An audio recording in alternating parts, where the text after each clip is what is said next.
হাসিনাই কইয়া দিল বাঙ্গু বিজ্ঞানী ৫,৫০০ সম্পদ আমেরিকা জয় বাংলা কইরা দিছে। সে বলছে এতে কোনো ক্ষতি নাই, মানে কত টাকা মারিছে এরা, দেখে কতজন ভিসা নিষেধাজ্ঞা পাইছে তার একটা বিশ্বাসযোগ্য সংখ্যা পাওয়া গেছে। চন্দন নন্দী জানাইছে ৪১৭ জন পর্যন্ত হইতে পারে, যদিও চন্দন নন্দী এইটারে কনফার্ম করে নাই, বলছে আনকনফার্মড সংখ্যা।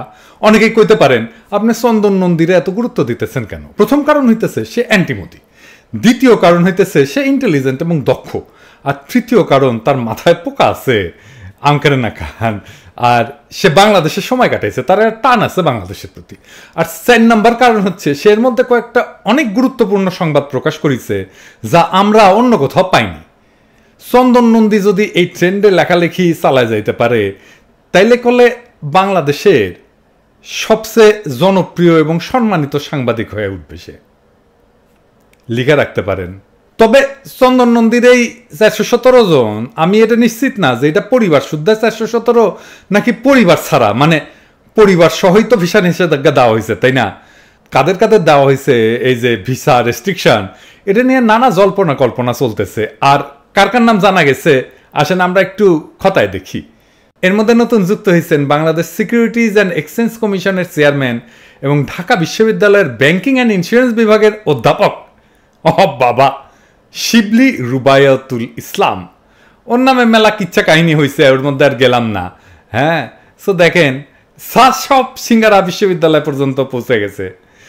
আর কে কে ভিসা শহীদ হয়েছে তা আমাদের বুঝে নিতে হবে। তবে যেহেতু তারা পত্র দিছে তাই আজ হোক কাল হোক জানা যাবেই। খালি খেয়াল রাখবেন কারা কারা কাটাল রানীর সাথে সফর সঙ্গী হয়ে যাচ্ছিল নিয়মিত, আর কারা কারা এইবার আমেরিকার যায় নাই। মানে রেড সিগন্যাল, মনে হয় সে ভিসা শহীদ। আবার দেখবেন কারা কারা ছুটি নিয়ে আমেরিকা যাওয়ার জন্য জিও মানে গভর্নমেন্ট অর্ডার বাইর করে রাখছিল, কিন্তু যাচ্ছে না, জি ভিসা শহীদ। ধরেন পোলামাইয়া পড়তো আমেরিকাত, ফিরে আসিছে আর ফেরত যায় না, কয় আমেরিকাত বোরিং লাগিচ্ছে, সম্ভবত ভিসা শহীদ। আমেরিকাত ফ্যামিলি থাকতো, ফিরে আসিছে, ফেরত যায় না, সম্ভবত ভিসা শহীদ। হঠাৎ কইরা আমেরিকা বিদ্বেষী হইয়া উঠছে, আমেরিকান সাম্রাজ্যবাদ ধ্বংসক নিপাত যাক কইতেছে, সম্ভবত ভিসা শহীদ। যাই হোক, এত তাড়াহুড়া নাই, আস্তে ধীরে জানবার পারমু আমরা এইভাবেই। এইবার আসেন আমরা হাসিনা আর তার লেসপেন্সারদের কিছু আলাপ শুনি। তার আগে কাটাল রানীর জাতিসংঘের বক্তৃতা শুনি। হ্যাঁ, এডিটর সাহেব শুধু ইংরেজি শুরুটা দিবে না, শুনেন কি কয়।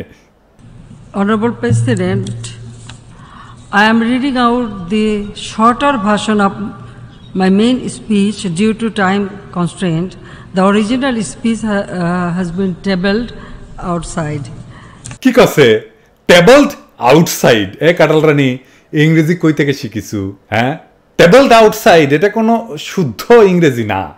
যদি এটা বলা হয় যে আমি টেবিলের উপরে কিছু রাখিছি বাইরে, হ্যাঁ, তো এটা যদি কইবার চায় তাহলে তার কল লাগতো যে the original speech is on the table outside. যদি টেবল বলা হয় যে এটা বোঝানোর জন্য যে বাইরে লেখা আছে যে আমেরিকান ইংলিশ বলার জন্য, তার মানে হয় এটা পোস্টপোন করা হয়েছে বা সেট অ্যাসাইড।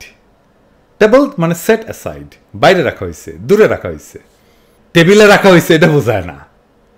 আবার ব্রিটিশ ইংলিশে টেবলড মানে হইতেছে প্রেজেন্টেড ফর ডিসকাশন, মানে আলোচনার জন্য রাখা হয়েছে। ইংরেজি খুঁটি থেকে শিখিছু। আচ্ছা বাদ দেন, এইগুলো কেমন মূর্খ দেখেছেন।